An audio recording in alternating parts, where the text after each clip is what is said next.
Hello दोस्तों, स्वागत है आपका फिर से एक बार इस नए वीडियो में।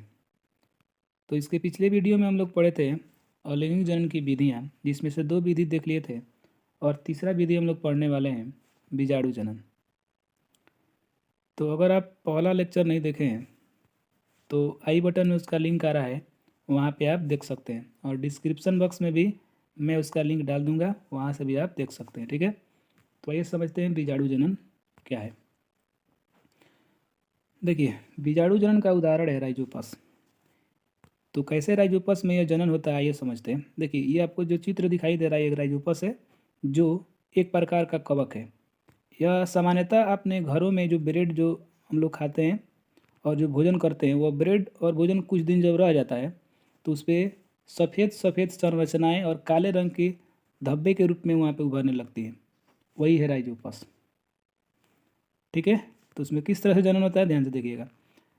राइजोपस जो है, जब वो वृद्धि करता है, अर्थात जब अब उसका शरीर का विकास होता है, तो उसकी शरीर के कुछ स्थानों पर ये फूली फूली हुई संरचनाएं उभरने लगती है, जिसको हम लोग बीजाणुधानी कहते हैं।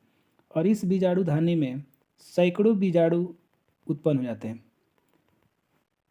और यह जब बीजाणुधानी परिपक्व हो जाता है, तो अर्थात जब ये विकसित होकर के जब ये फट जाते हैं बीजाणुधानी, ठीक है, तो इसमें से सभी बीजाणु बाहर आने लगते हैं और हवा द्वारा, जल द्वारा, मिट्टी पर तथा अन्य स्थानों जैसे ब्रेड पर, भोजन पर तथा सड़ी गली वस्तुओं पर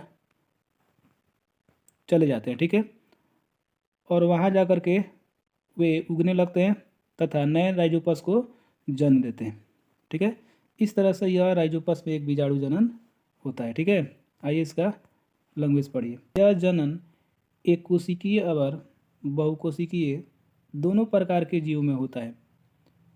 इसमें जनक कोशिका अपने बीजाणुधानी में सैकड़ों बीजाणु बनाते हैं, और जब यह बीजाणुधानी फटती है तो ये बीजाणु हवा और जल द्वारा मिट्टी पर तथा अन्य स्थानों जैसे ब्रेड, भोजन और नम स्थानों पर बिखर जाते हैं और उगने लगते हैं तथा नए जीवों का जन्म देते हैं।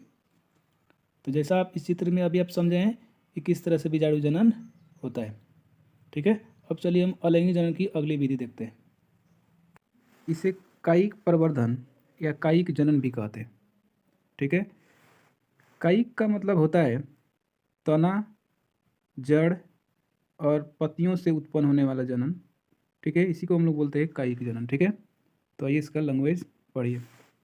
देखिए, पौधों के कायिक भागों जैसे जड़, तना और पत्तियों से भी पौधे उगाए जाते हैं।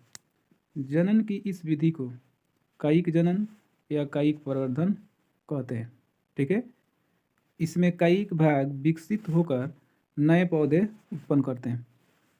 उदाहरण है आलू, ईख, गुलाब और केला। ठीक है, जैसे आप आलू में देखे होंगे, उसके तनों को काट करके मिट्टी में बोया जाता है, जिससे नए पौधे उत्पन्न होते हैं आलू के। ठीक है, उसी प्रकार ईख भी एक तना है, उसका कतरन खेतों में रोपा जाता है और इससे नए पौधे ईख का उत्पन्न होते हैं। उसी प्रकार गुलाब का कतरन लगाया जाता है और केले का जड़ में से निकलने वाला छोटा सा केले के पौधे से भी नया केले का पौधा का निर्माण होता है। तो इस प्रकार के जितने भी जनन होने वाले हैं, ये सब के सब कायिक जनन कहलाते हैं। ठीक है, कायिक जनन की 2 विधियाँ होती है। पहला है प्राकृतिक विधि और दूसरा है कृत्रिम विधि। तो आइए देखते हैं इन दोनों विधियों को। ठीक है, तो कायिक जनन की पहली विधि है प्राकृतिक विधि। ध्यान से देखिएगा, इसमें प्राकृतिक विधि में पहला आता है जड़ द्वारा।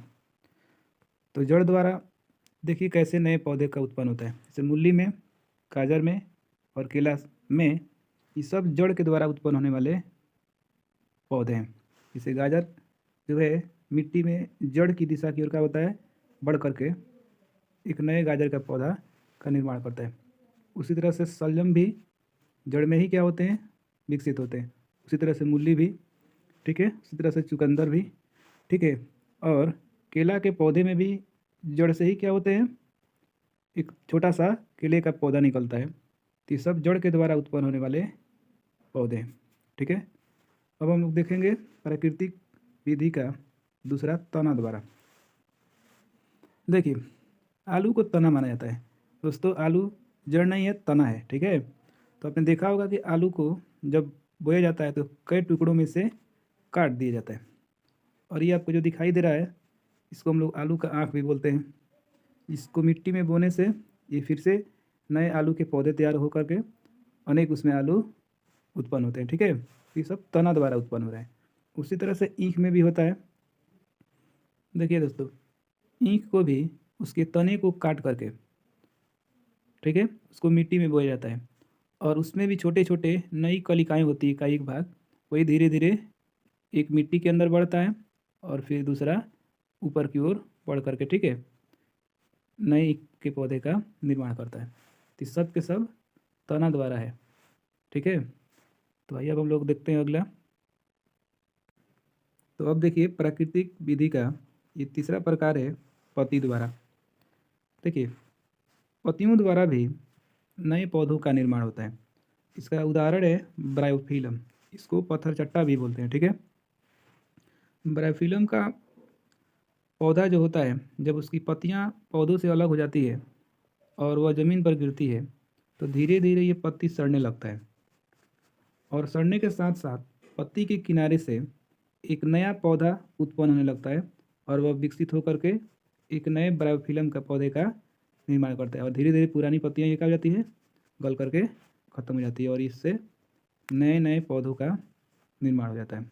इस तरह से आप देखें कि पत्तियों द्वारा भी नए पौधों का निर्माण होता है, ठीक है। अब हम लोग देखेंगे कई चरण की दूसरी विधि, कृत्रिम विधि द्वारा। इसमें देखिए क्या होता है। देखिए, कृत्रिम विधि का मतलब होता है जो मानव द्वारा विधि अपनाया जाता है। इसमें पहला है कलम द्वारा। देखिए दोस्तों, जैसे अपने आम और लीची के पौधों को जरूर लगाया होगा।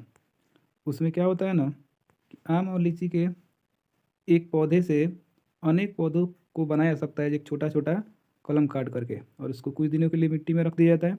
जब उसमें नए जड़ निकल आते हैं तो उसको वहाँ से ले जा करके अलग अलग जगहों पर लगाया जाता है। तो इसको हम लोग बोलते हैं कलम द्वारा। चित्र में आप देख सकते हैं, ये सब कलम द्वारा लीची और आम का पेड़ है, ठीक है। तो अब दूसरा देखिए, कतरन द्वारा। देखिए, आप लोगों ने गमलों में गुलाब और अंगूर के पौधे जरूर लगाए होंगे। तो आप क्या करते हैं, गुलाब के तना में से एक कतरन काटते हैं, उसी तरह से अंगूर के पौधे में से भी क्या करते हैं, एक कतरन काटते हैं और उसको मिट्टी में बो देते हैं, जिससे कुछ दिनों के बाद उससे नई कलिकाएँ निकलती है, ठीक है, और नए अंगूर और गुलाब के पौधे का जन्म होता है, ठीक है। ये कतरन द्वारा है, ठीक है। तो आइए आगे समझते हैं। तो हम लोग देखेंगे अलैंगिक जनन की पांचवी विधि, खंडन विधि, ठीक है। तो खंडन का मतलब होता है टुकड़ों में टूट जाना, ठीक है। तो आइए इसको समझते हैं। खंडन विधि से जो जनन होता है उसका उदाहरण है स्पाइरोगाइरा। तो देखिए कैसे इसमें जनन होता है। देखिए, ये स्पाइरोगाइरा है, ठीक है। जब यह जनन करता है तो अपने शरीर को अनेक टुकड़ों में बांट लेता है और उस टुकड़ों से एक नए नए पौधों का निर्माण होता है, ठीक है। अर्थात इन तीनों टुकड़ों से एक नए स्पाइरोगाइरा का निर्माण होता है, ठीक है। तो इस प्रकार का जनन जो है खंडन विधि कहलाता है। पढ़िए इसका भाषा। अलैंगिक जनन की वह विधि जिसमें जनन कोशिका कई भागों में टूट जाती है तथा प्रत्येक भाग से एक नए जीव का निर्माण होता है, ठीक है। तो उम्मीद करते हैं समझ में आया होगा। वीडियो देखने के लिए धन्यवाद।